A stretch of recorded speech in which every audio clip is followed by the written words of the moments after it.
నమస్కారం అండి. నేను Madhu, DSP, ACB Adilabad. Working station వచ్చేసేసి మంచిర్యాల్. ఈరోజు అంటే 24/6/2025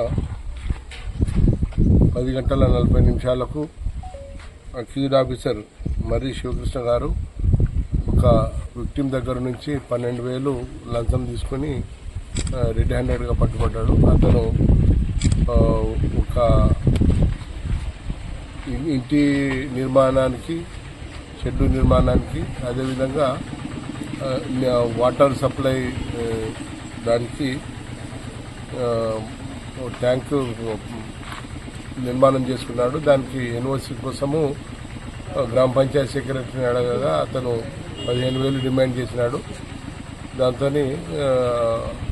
ఆ 15,000 గాను